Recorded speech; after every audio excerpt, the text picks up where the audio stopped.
The winter of 1943 had arrived with a merciless bite, cloaking the village of Korzhenko in a blanket of snow so thick it muffled even the sharpest cry. The remnants of homes leaned against each other like weary soldiers, their roofs collapsed, chimneys shattered, and windows staring blankly at the grey sky. Captain Anton Vassiliev moved carefully through the streets, his boots crunching against the frozen earth, eyes scanning every shadow for signs of German patrols. The wind carried the scent of smoke and distant gunfire, mingling with faint, metallic tang of blood from skirmishes long past. Behind him, Lieutenant Elena Markova followed silently, her sharp gaze flicking to the tree line, fingers switching near her rifle, always ready. Anton had learned to read the silence in Korzhenko. Even the absence of sound could betray the approach of death. The villagers, few as they were, moved like ghosts among the ruins. A small boy tugged at his mother's worn coat, trying to hide the hunger in his eyes, while an elderly man carved firewood with hands red and raw from frost. Each life in Korzhenko was a fragile defiance against the war that had swallowed the countryside. Anton paused near what remained of the village square, now little more than a frozen clearing surrounded by splintered walls, and allowed himself a rare moment to breathe. The wind whipped his coat round his legs, carrying with it the faint melody of a broken church organ, played by someone with more hope than skill. The music was faint, fragile, yet it reminded him why they fought, why survival mattered beyond the next ambush or raid. Elena knelt beside a set of footprints in the snow, her gloved fingers brushing against a faint, powdery trail. "The German patrol," she murmured, eyes narrowing. "2, maybe 3, coming from the north road." Anton crouched beside her, tracing the trail with a gloved hand. Each decision carried weight. One misstep, and the entire resistance could be exposed. "Good," he whispered. "We'll set the trap at the bridge. If they cross, they won't leave."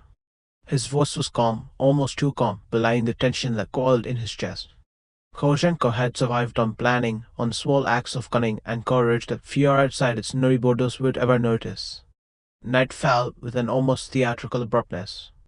Darkness swallowed the village, leaving only the faint glow of fires and hearths and the flicker of candlelight in shattered windows.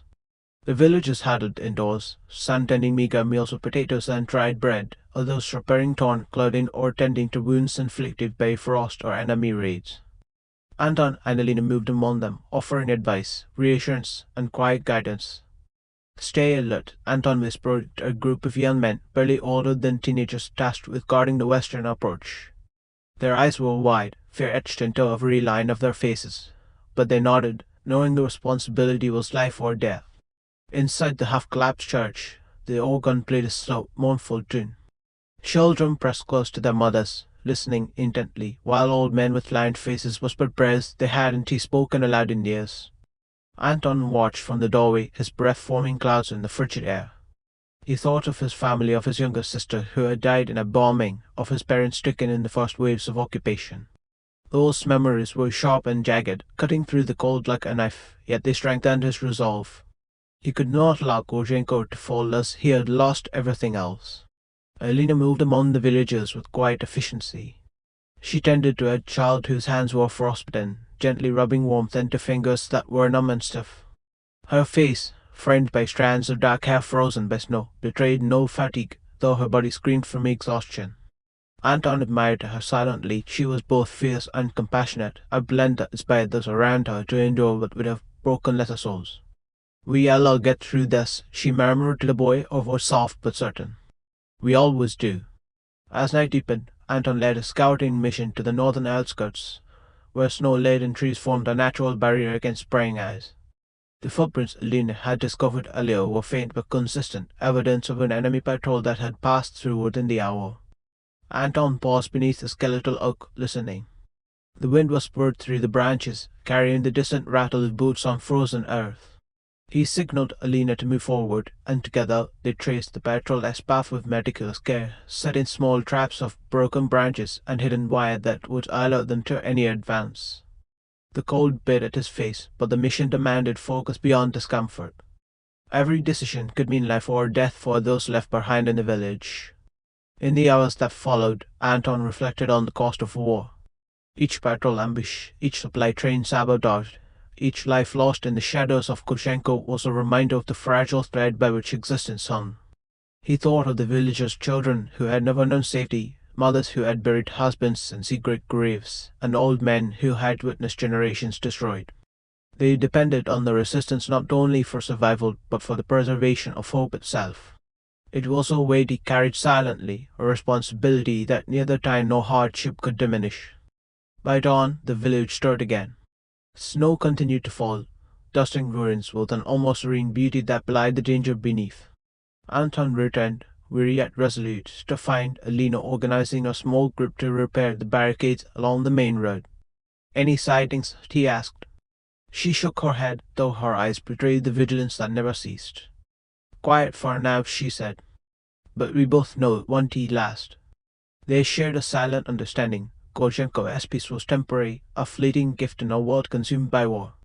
The day passed in a rhythm dictated by survival, fetching water from a frozen well, distributing spot rations, tending the sick, and maintaining the fragile defenses that kept German forces at bay.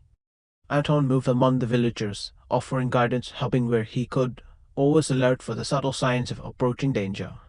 His thoughts drifted occasionally to music, to the organ in the church, to memories of his father playing the violin on long summer evenings. Those recollections were bittersweet, a reminder of life before the war, and a promise that beauty could endure even in the bleakest of times. The afternoon sun, pale and weak behind thick grey clouds, offered little warmth, but it illuminated the snow in an almost blinding brilliance. Villagers moved cautiously along frozen streets, carrying what little they could salvage from ruined homes. Anton observed them from the roof of a half-collapsed building, the height giving him a vantage point over the main square. Each step taken in the snow left an imprint, a fragile mark that could betray movement or distant enemy. His mind catalogued each path, each blind alley, each potential hiding place, turning the village into a living map in his head. Beside him, Elena checked the rifles, cleaned and oiled from the previous day's skirmish, her fingers nimble and precise despite the cold. A young girl, no older than 12, appeared near the frozen fountain at the square's center, clutching a small bundle of cloth. Her eyes were wide, frozen with a mixture of awe and fear as she watched Anton and Elena. "Mira," Elena called softly, recognizing the child. Mira ran to her, snow crunching under bare shoes. Anton's chest tightened at the sight. The girl's feet were red and chapped, a reminder of the relentless cruelty of winter. Elena knelt and wrapped her hands around the girl's, murmuring reassurances. Anton caught the girl's gaze for a moment, seeing reflected in the same determination he felt in himself, the stubborn refusal to give up, even when everything seemed lost. In the makeshift schoolhouse, a room with half its walls missing and a roof that sagged dangerously under the snow, an elderly teacher tried to keep children engaged with lessons scribbled in the dirt and on scraps of paper. The children's faces, pale and dusted with snow, held a mixture of curiosity and distraction, their attention constantly torn by the wind howling through broken windows. Anton paused briefly to observe, his eyes softening. Even in the harshest winters, the human spirit sought knowledge, sought continuity, sought the life that war had stolen from them. Elena watched the same scene and whispered to him, "They are reason, Anton, not us them." He nodded, silently agreeing. Hope lived in their laughter, in the questions, in the small defiance of learning amidst destruction. Later, the village gathered for the ritual of warmth, fires lit wherever possible, scraps of wood and debris turned into a small comfort against the pervasive cold. Anton and Elena moved among the villagers, distributing food and supplies that had been scavenged from nearby forests and abandoned houses. Every act of giving, no matter how small, carried weight. A tin of dried meat, a scrap of bread, a pair of gloves, these were lifelines. Anton noticed an old man trembling as he tried to light a fire. Without a word, Anton knelt beside him, steadying his hands and coaxing the flames to life. The man's eyes glistened with unshed tears, and Anton felt the familiar ache in his chest, a mix of empathy and the relentless burden of responsibility. As evening approached, Anton and Elena convened with the other resistance fighters in a hidden cellar beneath the remnants of the town hall. The space was cramped, filled with the scent of damp earth and smoke from a small fire burning in a metal drum. Maps were spread across the wooden table, marked with routes, patrol timings, and points of vulnerability. Each man and woman present carried the weight of responsibility. Some bore scars of past battles, others bore the fresh, anxious tension of youth forced into war. Anton traced a finger along the map, planning the night as reconnaissance, while Elena quietly double-checked the rifles, ammunition, and traps. A sudden noise outside a snapping branch, almost imperceptible, halted all movement. Every eye turned toward the cellar entrance Brett held. Anton's hand went to his holster instinctively. The moment stretched, taut with tension, until a cat emerged, slipping silently into the shadows. A collective, silent sigh passed through the group, but the tension lingered. In Korzhenko, even the faintest sound could herald danger, and each skirmish had taught them the cost of complacency. Night fell fully, darker now than before, with clouds masking the pale winter moon. Anton led a small team toward the northern edge of the village, where a ridge overlooked the snow-draped fields beyond. The patrol Elena had spotted earlier could be anywhere, and anticipation tightened the muscles in every limb. They moved like shadows themselves, silent, deliberate, attuned to the rhythm of snow underfoot, wintry branches, distant calls of crows and foxes. Anton's mind ran through scenarios: attack, retreat, ambush, survival. Each possibility had consequences, and in Korzhenko, mistakes were paid for in blood. At the ridge they paused. Anton surveyed the horizon, noting faint glimmers of movement in the distant shapes trudging slowly through snow. He gestured for the team to spread out, placing small traps and trapwires along the most probable routes. The night air was icy and sharp, each exhalation forming clouds that dissolved into darkness. Time seemed suspended, every second stretching endlessly. In that moment, Anton understood the paradox of Korzhenko. Life persisted in fragility, yet it demanded vigilance beyond human endurance. After hours of tension, the patrol appeared, unaware of the traps laid carefully along their path. A young resistance fighter, barely more than a boy, signaled Anton. The traps worked, branches snapped, small alarms triggered, and the patrol paused, confused. Anton's heart raced. This was survival distilled to its purest form: strategy, timing, courage. The resistance, as quiet effectiveness, reminded him that even in the depths of despair, human ingenuity and determination could shape outcomes. By the time they returned to the village, the snow had thickened further, softening the outlines of tracks and ruins. Mira and the other children, tired and hungry, huddled near the fire in the church. The organ, as faint, uneven notes echoed in the cold air, playing as if the building itself remembered a time before war. Anton allowed himself a moment to look upon them, to feel the fragile thread of hope that tied them all together. He knew the coming days would be harsher, the enemy more cunning, and the sacrifices heavier, yet for now, Korzhenko lived. And as long as it lived, so did they. As the night deepened, Anton found himself unable to rest, even within the fragile sanctuary of the church.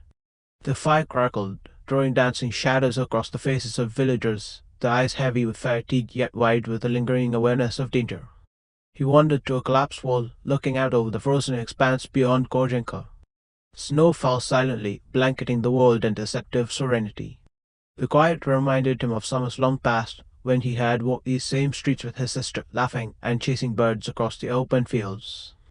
Those memories were bittersweet, piercing the present with their warmth.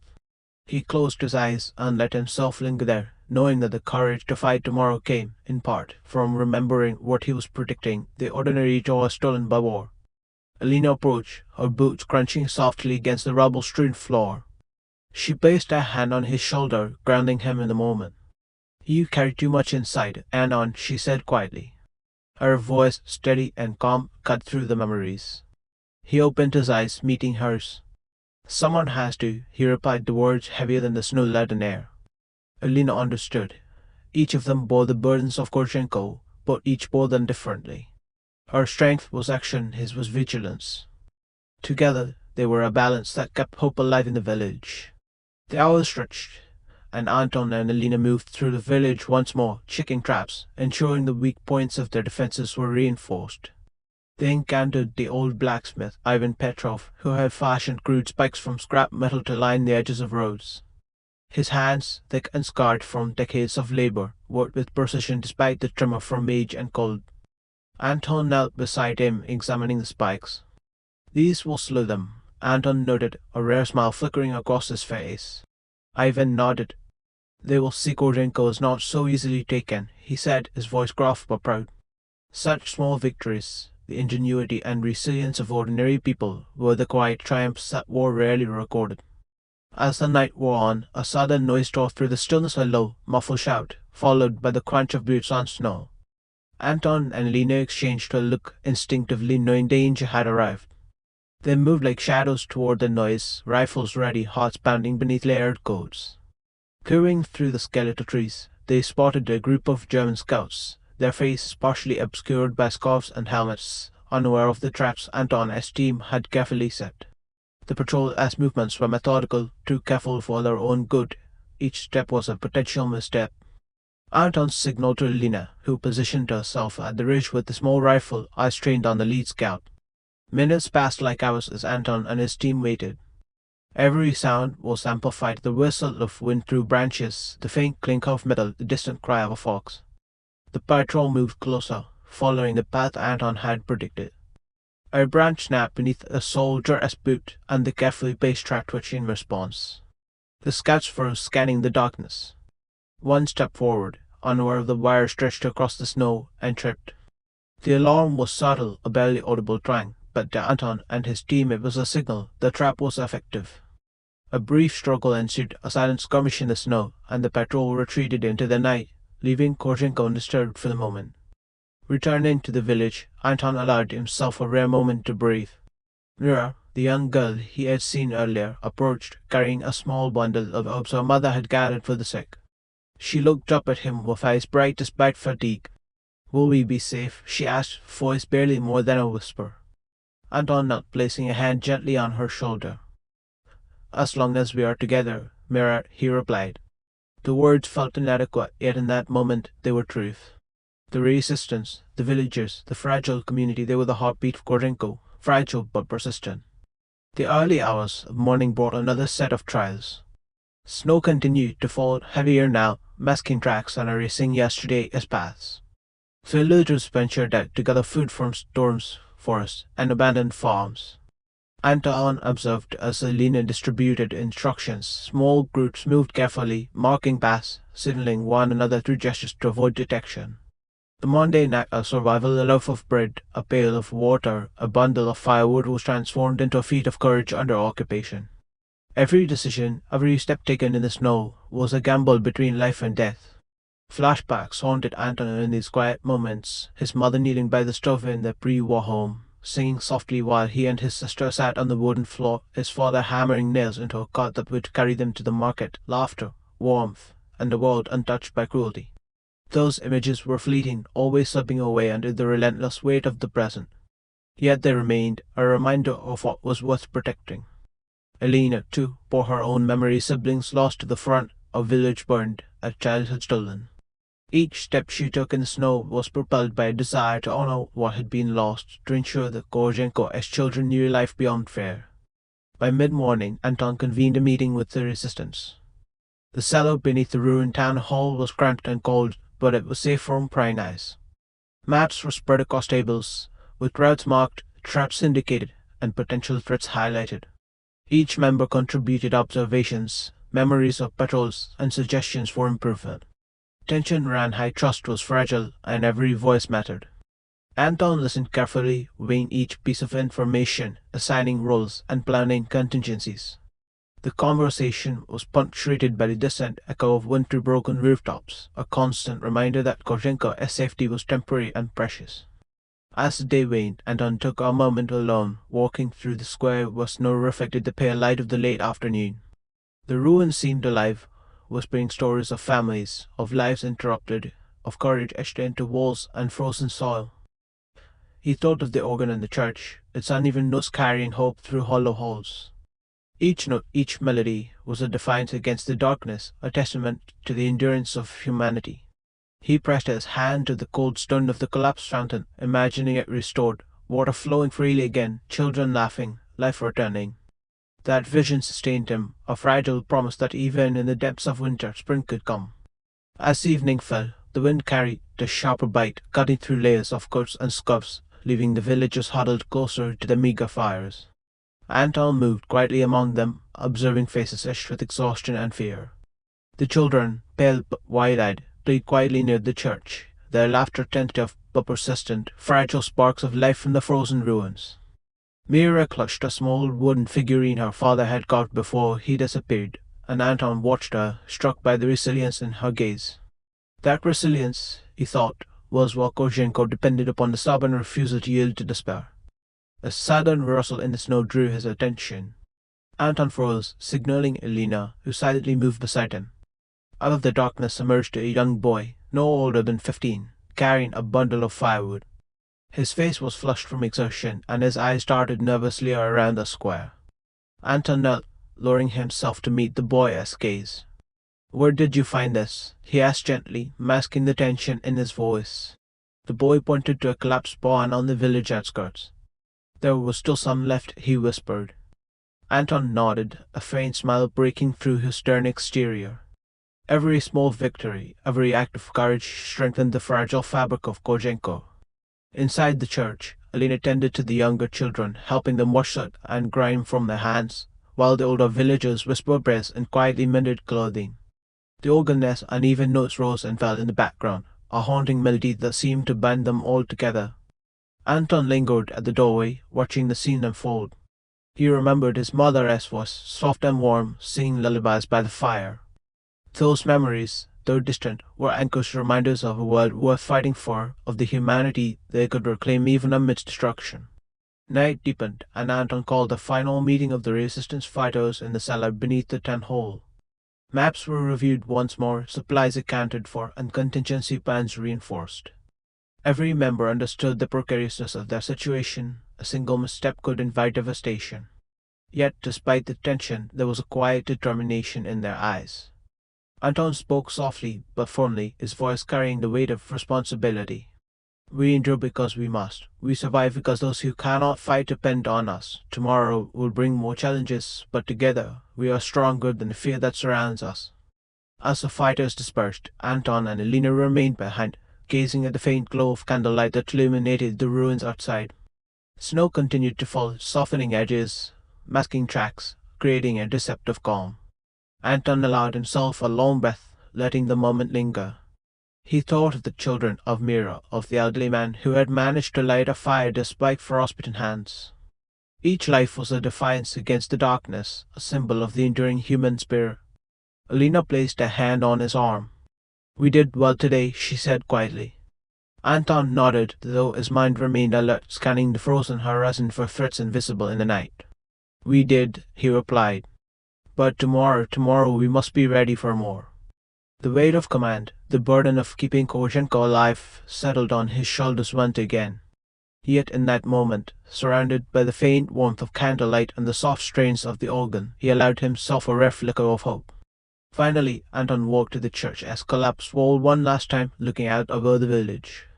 The snow muffled the world beyond, transforming ruins into a ghostly landscape, serene yet deadly. Somewhere in the distance, the faint cry of a fox echoed through the trees, a reminder that life persisted even in the harshest conditions. He thought of his sister, of the summers they had shared, of the family that war had torn from him. And yet, here in Korzhenko, a new kind of family had formed, a family forged not by blood, but by courage, resilience, and the shared refusal to surrender. The first stars appeared in the clear patches of sky, twinkling faintly above the ruined rooftops. Anton stood silently, letting the cold wind wash over him, grounding him in the present. He knew the coming days would be harsher, the enemy more relentless, and the sacrifices heavier than anything he had yet endured. But he also knew that as long as Korzhenko lived, as long as its people endured, hope remained. And in that fragile, fleeting hope, Anton found the strength to face whatever winter and war would bring. With that, Chapter 1 closed not with the finality of despair, but with a lingering promise that even amidst ruins, snow, and shadow, life could endure. And in Korzhenko, life still fought, still sang its broken melodies, still dared to dream of spring. The morning air was sharp and bitter, carrying the scent of snow and pine from the forest that bordered Korzhenko. Anton, Elena, and a small team of resistance fighters moved silently through the trees, boots crunching softly over the frozen undergrowth. Every step was measured, every movement deliberate. The forest was both ally and enemy, a place of concealment, but also of hidden dangers, traps, and unpredictable terrain.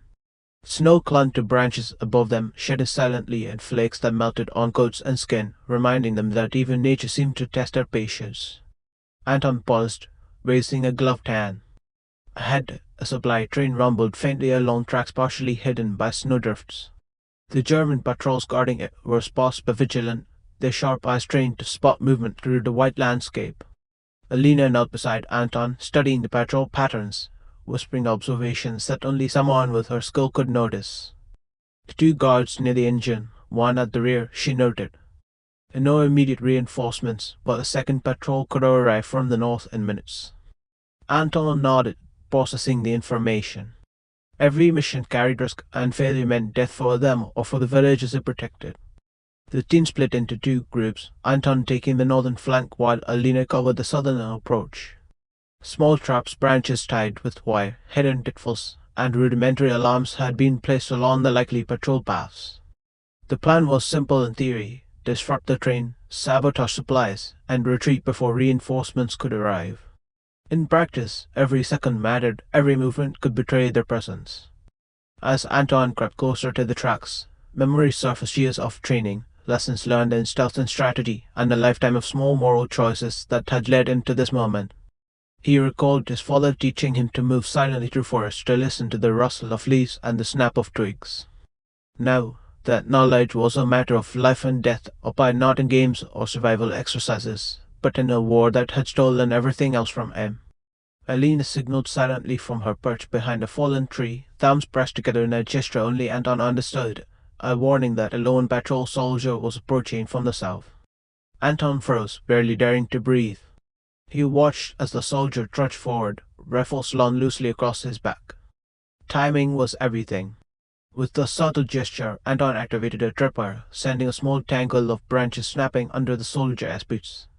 The man froze, scanning the shadows, unaware of the presence of resistance fighters hidden in the trees. The brief tension stretched endlessly, a heartbeat suspended, before the soldier moved on, convinced it had been nothing. The sabotage began in earnest. Elena placed charges on the undercarriage of the train cars, her hands steady despite the cold biting at her fingers. Anton checked the alignment, ensuring that when detonated, the damage would halt the supplies without alerting reinforcements too quickly. Every movement was silent but deliberate, practiced to the point of instinct. Around them, the forest seemed to hold its breath, as if aware of the fragility of life in these moments. Minutes passed like hours. The team worked with meticulous care, coordinating gestures, whispers, and subtle cues. They knew that failure was not an option, not just for themselves, but for Korzhenko. The stakes were higher than any personal fear. Each victory, each small triumph, could mean food and medicine for the villagers, perhaps even another day of life in the snow-bitten ruins. Suddenly, a distant bark of a dog echoed through the trees, followed by shouted orders in German. Anton froze, signaling his team to take cover. Reinforcements had arrived, and the quiet tension of the forest exploded into action. Shots rang out, muffled by snow but deadly, and the team moved with trained precision, striking from the shadows, retreating before the patrols could locate them. The forest became a labyrinth of survival, each tree a shield, each fallen log a barricade. Amid the chaos, Elena's sharp shooting prevented a soldier from spotting the northern flank, her aim precise and lethal. Anton coordinated the movements, whispering orders, guiding the team through the snow-covered maze. Time slowed, each decision was critical. One wrong move, one misjudged step, and the mission and their lives would be over. When the skirmish ended, the patrol scattered, leaving the train immobilized, supplies damaged but not destroyed. Anton and his team retreated into the deeper forest, hearts pounding, breaths visible in the freezing air. Every member was silent, processing adrenaline, exhaustion, and the narrow margin by which they had survived. The forest, once a place of concealment, now felt alive with whispers of danger, reminding them that the war was never far behind. By nightfall, Anton and Elena returned to Korzhenko, weary but victorious. The villagers, unaware of the near misses and the peril endured, greeted them with cautious smiles. Anton allowed himself a brief moment of pride. The mission had succeeded, the village was safer, and for now the fragile thread of survival held. Yet in the shadows of his mind lingered the knowledge that each act of sabotage drew the enemy closer, and that tomorrow the stakes would be higher still. In the warmth of the church, the organ's uneven notes rose once more, carrying the sound of endurance through cold and ruin. Mira and the other children pressed close, listening intently, while Anton and Elena shared a silent acknowledgement. Korzhenko had survived another day, but the war was far from over. The morning began long before sunrise, with a pale, ghostly light filtering through the skeletal trees of the forest surrounding Korzhenko. Anton and Elena convened with the resistance team in the hidden silo beneath the ruined town hall. Maps were spread across a splintered wooden table marked with routes, patrol rotations, and potential ambush points. Anton traced the iron rails that ran just beyond the forest, calculating timing down to the minute. "We strike when the second patrol is on the northern road," he whispered. "It will give us a 10-minute window, just enough to immobilize the train and retreat before reinforcements arrive." The team studied the map, their eyes reflecting a mixture of fear, determination, and trust. Each fighter had a role. Elena and three others would handle charges on the train cars, while Anton and the second team monitored escape routes and potential enemy reinforcements. Every movement, every decision was rehearsed in whispers, with gestures replacing words. In Korzhenko, silence was survival, and the forest was an ally as much as it was a threat. As they moved into the trees, the snow muffled their footsteps, but the wind carried their scent and sounds farther than they'd anticipated. Anton's mind ran through contingencies: if reinforcements arrived too early, if the patrol split, if a civilian wandered too close. Each scenario required split-second decisions. He caught glimpses of Elena ahead, her eyes sharp, rifle ready, body poised like a coiled spring. Together, they were a living machine of stuff, honed by experience and necessity. The first skirmish occurred near fallen birch. Its branches tinkled in snow. A lone German soldier had strayed from the patrol, muttering as he checked tracks. Anton froze, signaling Elena. She raised a finger, then slowly aimed, her breathing controlled, steady. With a single shot, the soldier crumpled into the snow, unnoticed by the main patrol. The team moved quickly, ensuring no evidence of their presence remained. In these moments, Anton felt the crushing weight of morality. Each life ended, even for survival, left an imprint on the soul. Yet hesitation was a luxury Korzhenko could not afford. Minutes later, the train came into view, partially obscured by snow-draped pines. The guards moved methodically, unaware of the charges paced with painstaking care. Elena and her team worked with precise coordination, securing the explosives to the undercarriage of supply cars while Anton watched the approaches. Every click of the detonator, every movement of metal against metal, echoed in the silent forest like a heartbeat. They were ghosts, unseen and unstoppable, yet vulnerable to a single misstep. Suddenly, a distant shout pierced the quieter warning cry from a scout who had spotted movement near the tracks. Anton froze, signaling the team. The forest erupted into controlled chaos. Bullets ricocheted off frozen bark, traps were triggered with careful timing, and the resistance fighters moved like shadows, retreating while simultaneously neutralizing turrets. The adrenaline was suffocating, yet each member performed with lethal efficiency. Elena's aim never wavered, taking down the soldier poised to intercept Anton's escape route. Once the patrol was disoriented and the train halted, Anton activated the charges. Explosions shattered the snowy silence, sending splinters of ice and wood into the air. The supply cars shuddered, wheels twisted, and the train ground to a halt. For a heartbeat, there was triumph and mission accomplished. Yet, the forest's silence returned with an ominous weight, reminding them that reinforcements would arrive, and retreat was as perilous as the attack. The escape through the forest was a test of endurance and instinct. Every tree became both cover and obstacle, every shadow a potential threat. Anton led the team along predetermined paths, checking for patrols and signaling silently to alter their route when needed. Snow fell heavier now, reducing visibility and covering tracks, yet adding the risk of slipping or leaving traces that could betray them. Mere as other words echoed in Anton's mind. We survive because we are together. Survival depended not on individual courage, but on trust, timing, and coordination. Halfway back to Korzhenko, they encountered a small group of villagers trapped by snow and frost, unaware of the recent skirmish. Anton and Elena acted immediately, guiding them to safety through hidden paths, improvising with blankets and shared warmth. The team slowed, risked exposure, yet refused to leave the civilians behind. It was a reminder that the resistance fought not only against soldiers, but against the unrelenting cold and the despair that war brought to ordinary lives. By nightfall, the team returned to the village, exhausted, faces streaked with soot and sweat frozen by the cold. Mira ran to meet them, eyes wide, heart pounding with fear and relief. "Yuri's safe," Anton whispered, placing a hand gently on her shoulder. She nodded, a silent acknowledgement of the delicate balance between danger and survival. The villagers, unaware of the exact peril endured, offered quiet thanks, their trust and hope unspoken but palpable. Inside the church, The organ's uneven notes rose once more, carrying a haunting melody that seemed to bind all of Korzhenko together. Anton allowed himself a moment to absorb the scene. Children huddled close to parents, fires flickering across pale faces, and the resilient spirit of a community refusing to yield. He thought of the coming days, of patrols yet to be disrupted, missions yet to be executed, and the constant uncertainty of survival. Yet in that fragile peace, he found the strength to face what lay ahead. Elena approached him, silent but present.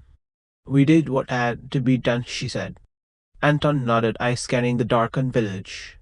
"We did," he replied. "But tomorrow the shadows will be longer, the stakes higher." They shared a silent understanding, knowing that Korzhenko's survival was temporary, yet with every risk, every sacrifice, every act of courage. The stars began to pierce the night sky, faint but steady above ruined rooftops. Anton lingered at the edge of the church, breathing in the cold air, feeling the pulse of the village beneath him. Korzhenko had survived another day, and as long as its people endured, hope persisted. And in that hope, fragile yet unyielding, Anton found the resolve to continue the fight to Lee and to protect the life that war had threatened to erase. The next morning, a grey pall hung over Korzhenko, as if the village itself sensed the danger that still lingered after the previous day's sabotage. Snow fell relentlessly, softening the sharp edges of broken rooftops and frozen fences, but adding peril to every step. Anton gathered his team in the cellar once more, the air thick with smoke and the scent of wet wool. They had planned a second strike aimed at the small supply convoy moving along the secondary tracks, a risky move, but necessary. Supplies were dwindling, and the village could not survive another week without food, medicine, and firewood. As the team reviewed the map, Anton's mind flickered to the past, recalling lessons learned in the forest near his childhood home. He remembered the taste of cold wind on his face as he practiced silent movement through snowdrifts, the sound of twigs snapping underfoot during games with his sister, and the feeling of triumph when he emerged undetected. Those memories now served a higher purpose: survival. Elena noticed his distant gaze and placed a hand on his shoulder. "Focus, Anton, every second counts," she whispered. He nodded, letting the memory sharpen his senses instead of clouding them. The forest welcomed them like an old, watchful ally. Snow muffled their movement, yet the constant threat of discovery kept every nerve taut. Anton led the northern flank, while Elena guided the southern approach. They placed traps along likely patrol routes, branches tied with wire, small explosives rigged to trap mechanisms, and hidden alarms crafted from scavenged metal. Each step was a calculated risk, each glance over the shoulder a test of instinct. The forest seemed alive, every rustle, every distant animal sound, carrying the potential of danger or revelation. The first encounter was swift and deadly. A lone scout stumbled upon one of their traps, triggering a cascade of snapping branches. Anton froze, eyes sharp. The scout froze as well, scanning the shadows, unaware of the team crouched nearby. Elena's hand raised, and a single, precise shot ensured the scout would not alert the convoy. The team moved quickly, erasing any trace of their presence. Anton's mind remained clear, compartmentalizing the moral weight of their actions with the necessity of survival. In Korzhenko, hesitation was death. Hours passed in careful, tense movement. The convoy came into view, a trio of supply trucks guarded by 4 soldiers, moving slowly along the snow-laden path. Elena and her team positioned charges with meticulous care, while Anton's team secured escape routes.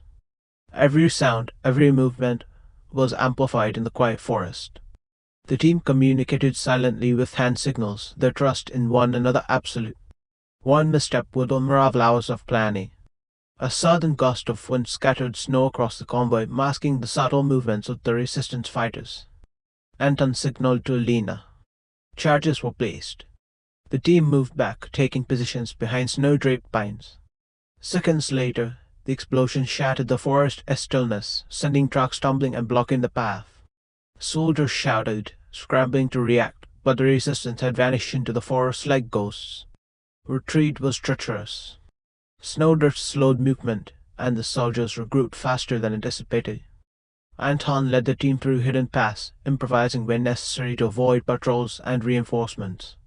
Each turn brought a new challenge: frozen rivers to cross, fallen trees to scale, and the constant risk of being surrounded. Elena's sharpshooting neutralized threats with precision, giving the team crucial seconds to advance. In the midst of the retreat, Anton caught sight of a group of villagers trapped near a collapsed bomb. Their paths had intersected with the soldiers' advance, and panic glimmered in their eyes. Anton signaled the team to create a diversion, drawing attention away from the civilians.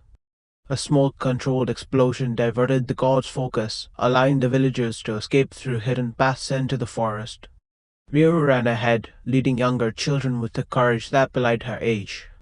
Anton's chest tightened. The cost of delay could have been catastrophic, yet their ingenuity saved lives once again. During a brief pause in the forest, Anton and Elena shared a quiet moment. They had survived yet another mission, but the toll was evident. Faces streaked with sweat, fingers numb from cold, eyes wide with tension, they were weary yet resolute. Anton allowed himself a fleeting thought of the past, imagining the warmth of his home, the laughter of his sister, and the fleeting peace before the war. Elena caught his gaze, understanding the unspoken burden. Together, they drew strength from one another, knowing that leadership demanded both resolve and humanity. The journey back to Korzhenko was marked by constant vigilance. Every shadow seemed a threat, every sound a warning. Yet within this tension, small victories persisted. Anton noticed footprints in the snow wolves, perhaps, or stray animals reminding them that life endured even amidst destruction. Mira and the children were safe, the villagers were grouping, and the village remained standing despite the relentless challenges. By nightfall, the team returned to Korzhenko, exhausted but triumphant. Fires were lit, meals shared, and the organist's faint notes rose once more, filling the ruins with music that spoke of endurance and hope. Anton observed the scene, the fragile thread of survival stretching yet holding firm. He reflected on the day's missions, the lives saved, the perils endured, and the unwavering spirit of the village. Elena approached him, placing a hand on his arm. "We did it," she said softly. Anton nodded, eyes scanning the village for signs of lingering danger. "Yes," he replied, "but the forest holds more shadows, and the war is far from over."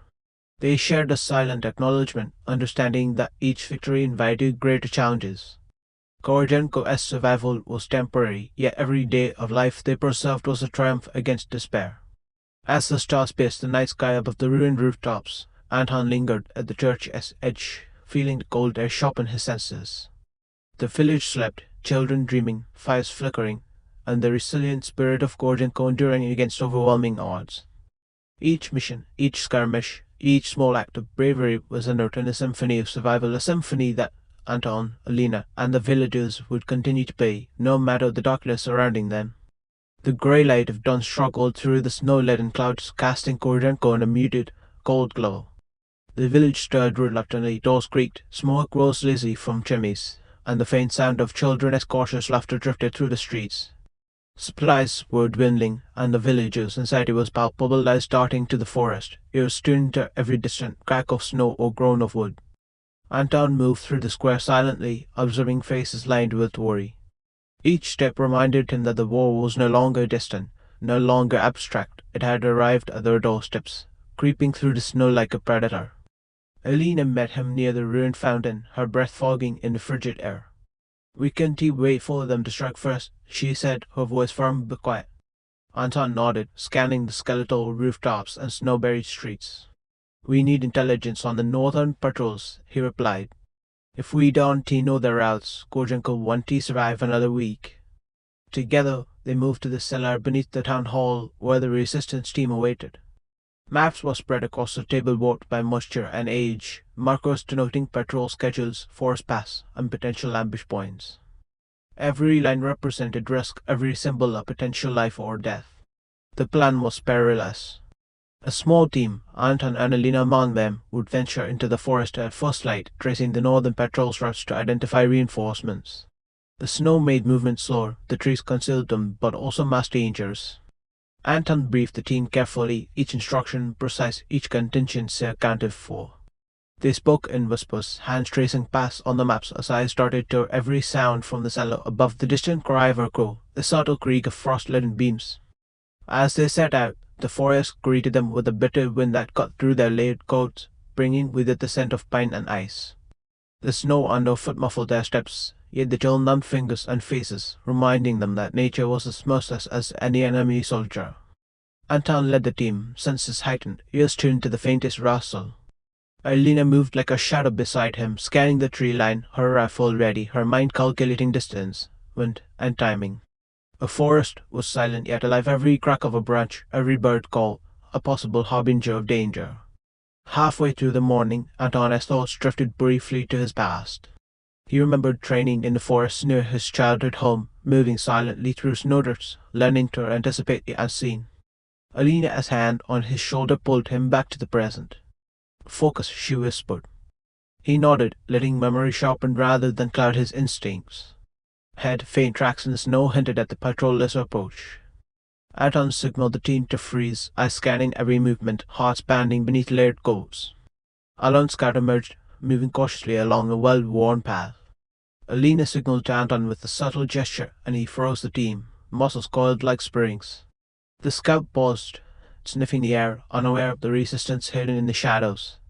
Seconds stretched into eternity before the scout moved on, disappearing behind snow-draped pines.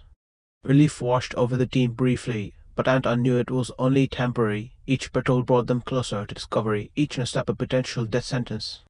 As the morning wore on, they encountered a frozen river, its surface cracked in places, threatening to give way under the weight of missteps. Anton carefully tested the ice before moving, signaling others to follow.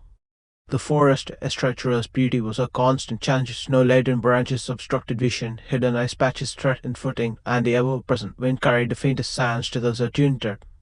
By noon, the team spotted the main patrol encampment. Hidden behind a ridge, they observed German soldiers moving between tents, rifles slung, faces cold and expressionless. Anton took meticulous notes, mentally mapping the guards' rotations and potential vulnerabilities.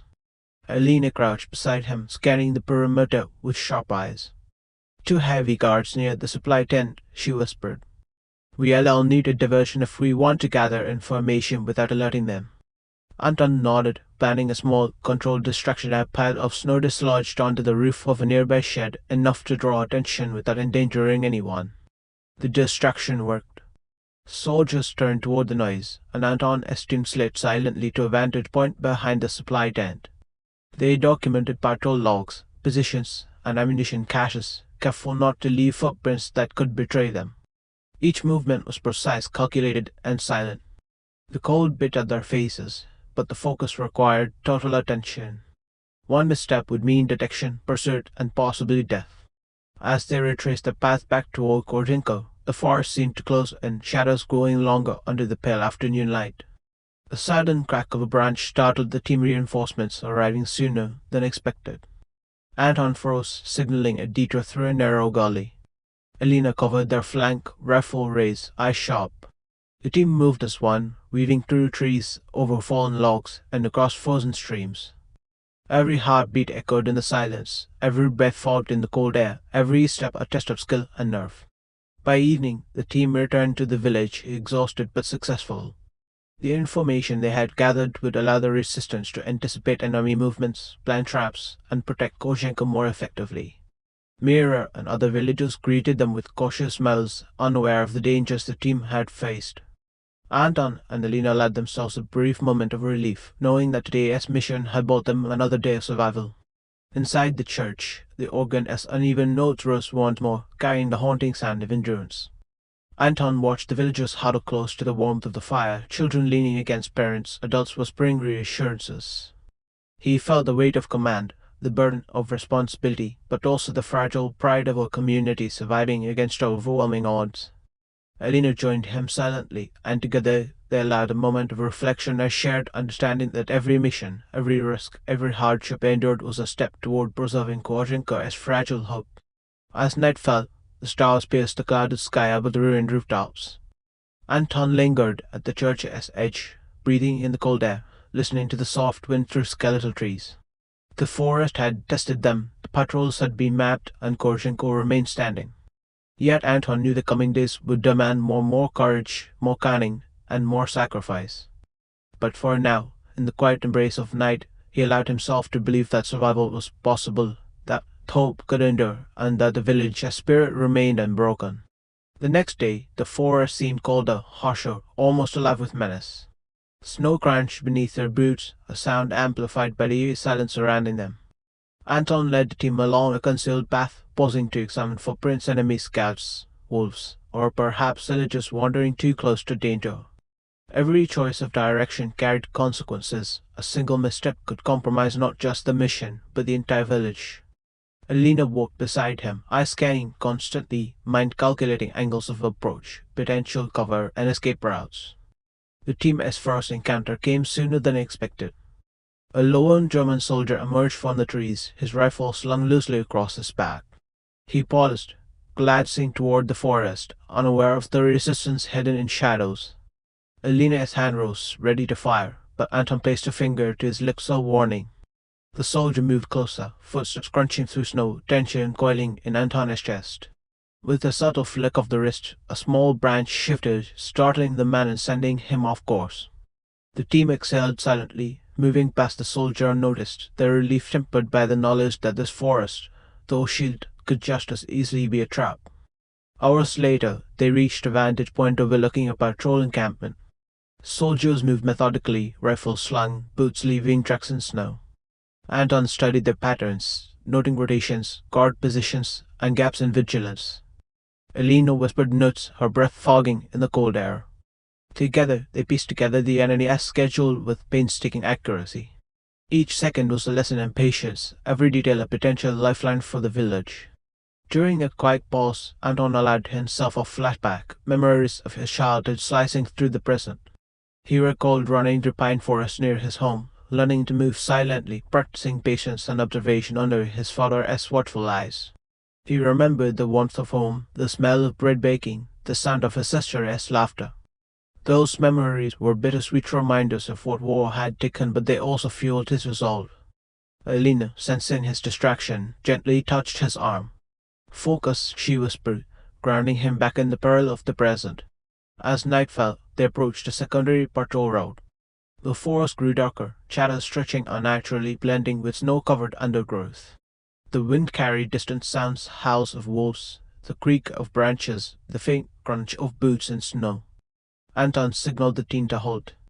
Ahead, a small group of villagers, unaware of the enemy presence, struggled through deep snow. Mira's voice, quiet but urgent, reached Anton's ears. "Help them." Without hesitation, Anton and Elena moved swiftly, guiding the villagers along a hidden path through the trees, improvising with blankets and shared warmth. A sudden crack of a branch alerted enemy scouts. Anton's heart pounded as shadows shifted. The team scattered, using the forest to their advantage. Elena's rifle cracked, precise and deadly, neutralizing a threat that could have exposed them. Every movement, every choice, required split-second calculation. The villagers followed blindly, trusting the team to navigate the treacherous path through the dark forest. By dawn, they reached a small clearing to rest. Faces were streaked with soot and frostbite, hands numb, eyes wide with tension. Anton allowed himself a brief moment to observe the survivors, villagers whose lives depended on the resistance, fighters whose courage kept them alive, and children whose trust weighed heavily on his conscience. Each breath was shallow, each heartbeat loud in the cold silence. They had survived, but barely. The forest had tested them in ways that left invisible scars. Their return journey was marked by constant vigilance. Reinforcements from the enemy moved faster than anticipated, and the team adjusted, taking hidden paths, climbing over frozen logs, and crossing shallow rivers with care. Every step demanded precision.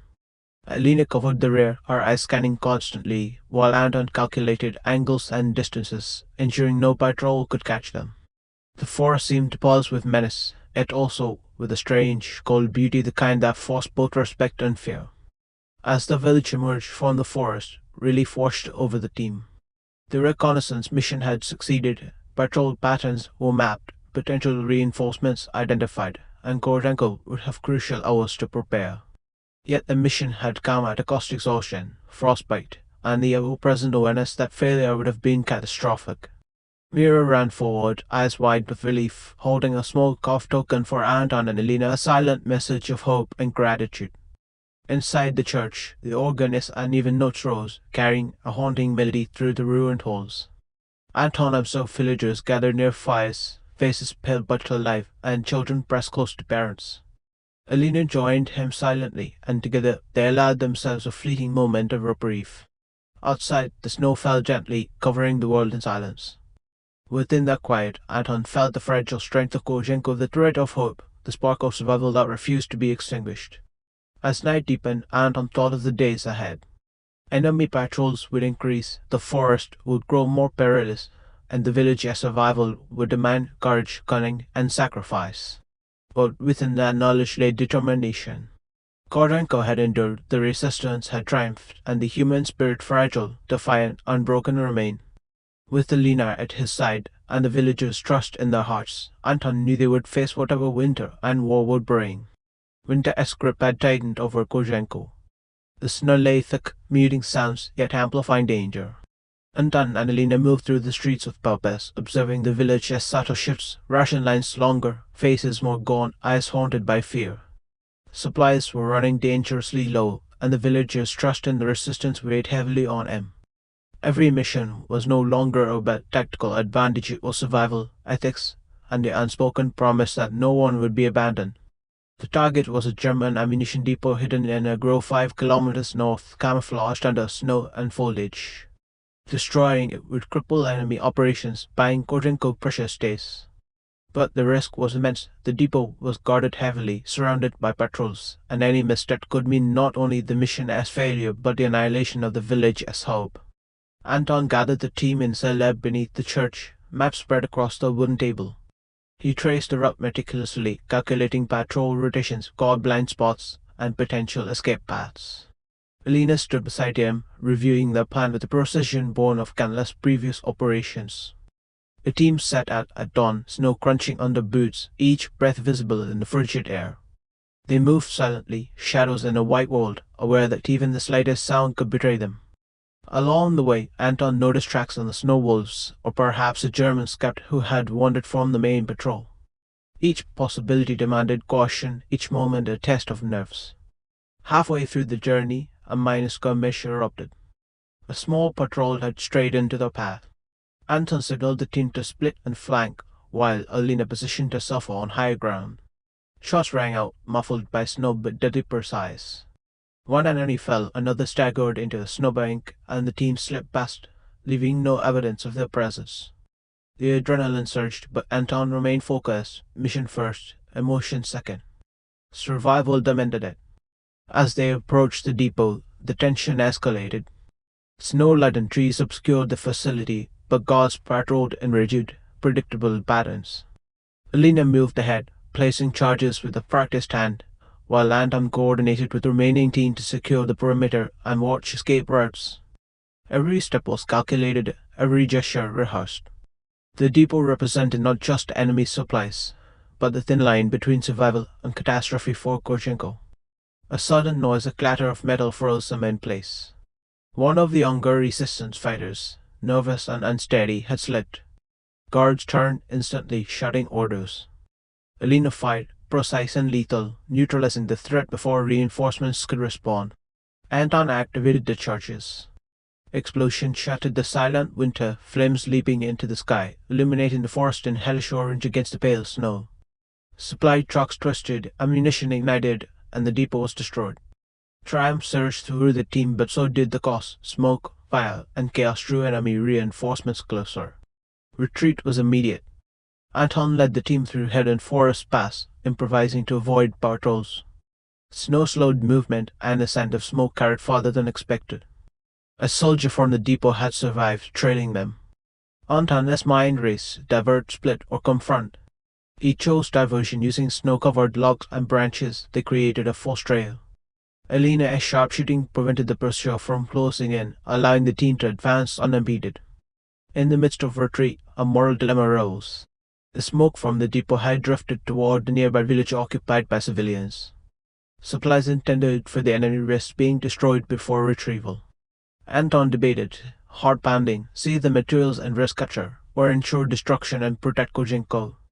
The decision was swift but agonizing. Destruction was necessary. The greater good demanded sacrifice, and Anton's resolve hardened. By nightfall, the team returned to Korzhenko, weary and wounded, but alive. The villagers welcomed them cautiously, unaware of the exact danger the team had faced. Mira ran forward, embracing Anton and Elena, her small frame shaking with relief. The villagers gathered near fires, some clutching blankets, others silently offering thanks. Anton allowed himself a fleeting moment of pride, knowing that their courage had bought another day, another chance at survival. Yet the cost was evident. One of their young fighters had been mortally wounded during the retreat.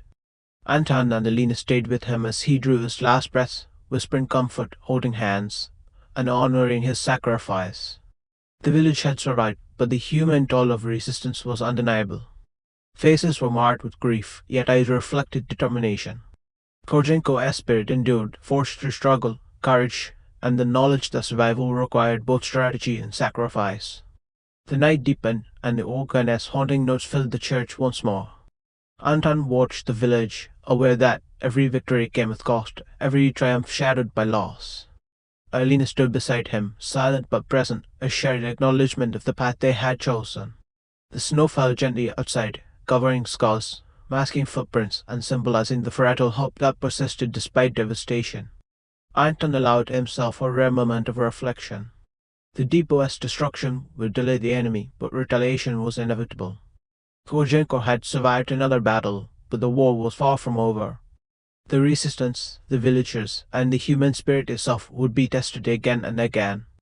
And yet, within the silence of winter, within the flickering candlelight of the church, Anton felt the enduring pulse of hope, a symphony of resilience, courage, and unbroken will. The snow deepened as night descended on Korzhenko. Anton and Elena led the team through a network of hidden forest paths, each footfall calculated, every shadow a potential threat. The smell of smoke from the destroyed depot lingered in the air, a beacon to enemy patrols. Anton, as mind raced, the enemy would know the depot had been attacked, reinforcements would arrive, and the window for safe return was shrinking. He signaled the team to split into smaller groups, minimizing the risk of detection while maintaining communication through subtle hand signals. A sudden howl echoed through the forest. Wolves, or perhaps the enemy exploring the terrain. The team froze, every muscle coiled. Elena scanned the tree line, her rifle poised, eyes sharp. A German patrol emerged, boots crunching in the snow. Anton whispered the plan, flanked to the left, created a vision, and moved toward a concealed ravine. The plan executed perfectly. Elena fired controlled shots, silencing one guard, while the others were lured by the disturbance of snow crashing from a branch. Within minutes, the patrol was disoriented, and the resistance slipped through the trees like ghosts. During a brief pause near a frozen stream, Anton allowed a moment of reflection. The forest, beautiful yet deadly, reminded him of his childhood lessons in patience, observation, and survival. He remembered his father teaching him to read tracks in snow, to anticipate movement, to move silently. Elena watched him closely, sensing his brief retreat into memory. She had her own recollections, the loss of her brother to conscription, the burning of her home, and she drew strength from those memories just as he did. Together, their shared history of pain and perseverance formed an unspoken bond that fueled their leadership. As they neared a secondary village along the route, they encountered a group of civilians stranded by the harsh winter. Families huddled together, some children shivering, parents desperate for warmth and safety. Miro ran ahead to guide the younger children, while Anton and Elena organized blankets and food, improvising with what little they carried. The decision to help slowed their progress and increased the risk of detection, but leaving the villages behind was unthinkable. Every life mattered, and Korzhenko's survival depended not just on sabotage, but on the protection of the innocent. Enemy scouts, alerted by distant gunfire from the depot, began converging. Anton signaled a split. Some of the team would continue with the villagers, while he and Elena led a rear guard. Snow muffled their movements, but did not conceal the sound of crunching boots approaching rapidly. The pursuit intensified. Shots rang out, echoing through the frozen forest. Elena's precision ensured that each enemy was neutralized with minimal risk, while Anton directed the retreat with tactical brilliance. The forest became a living battlefield, every tree a barrier, every slope a potential trap. Halfway back to Korzhenko, a young resistance fighter named Pavel was struck by enemy fire. Anton and Elena rushed him, shielding him as best they could. Blood seeped through his uniform, his breath shallow and rapid. Anton made a split-second decision: Pavel must be carried, or he would not survive the night.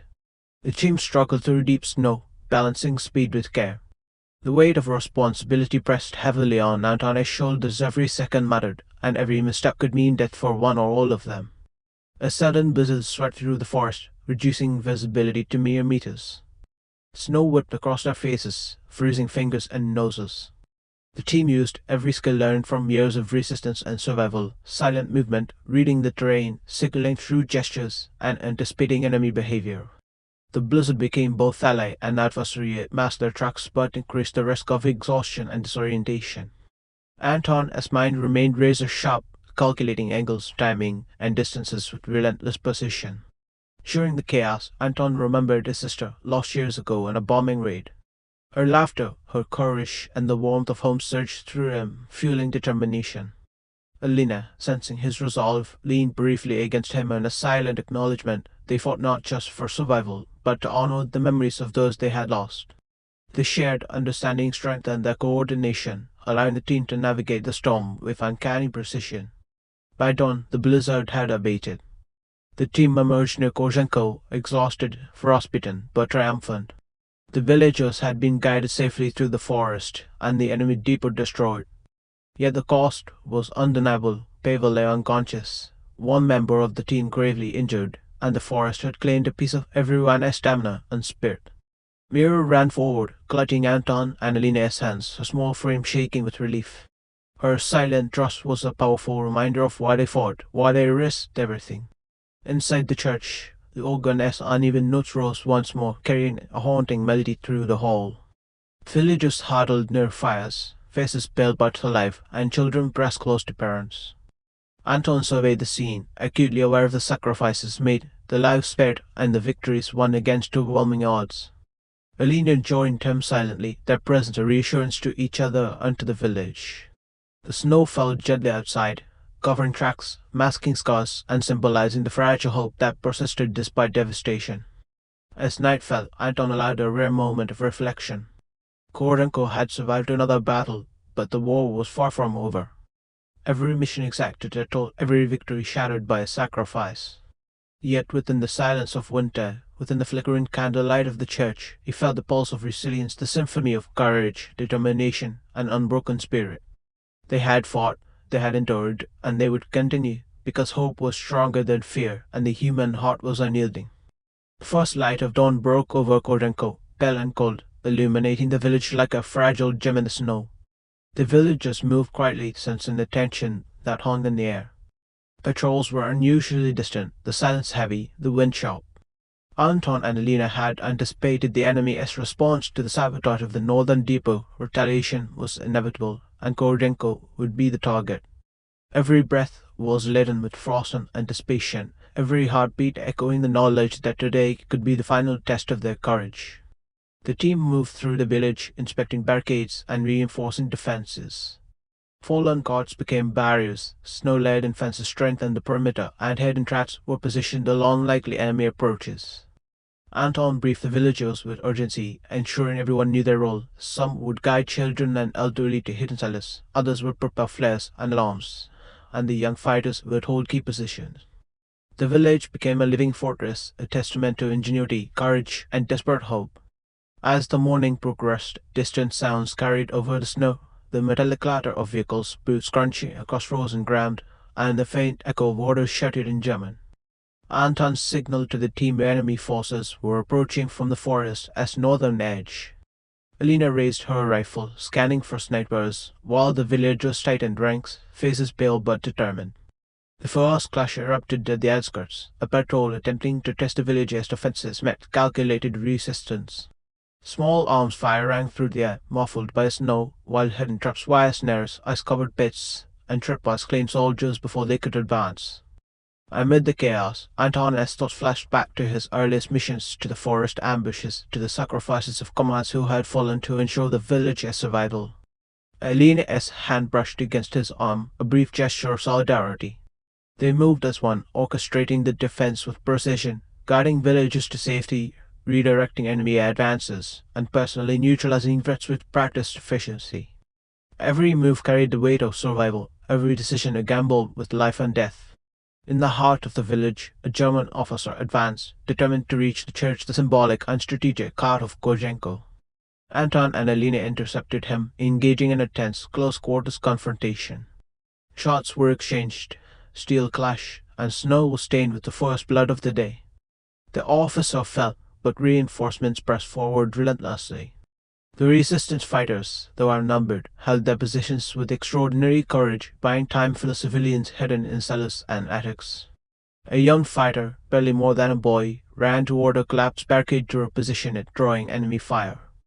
Anton shouted, but it was too late. The boy fell, sacrifice etched across his frozen features.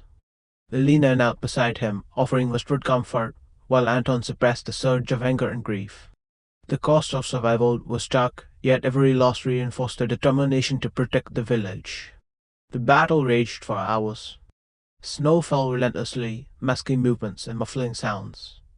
Traps, hidden passages, and improvised defenses created chaos among the enemy ranks.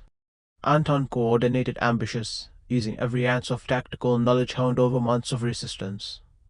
Elena's sharpshooting picked off key targets, her presence both deadly and inspiring to the villagers.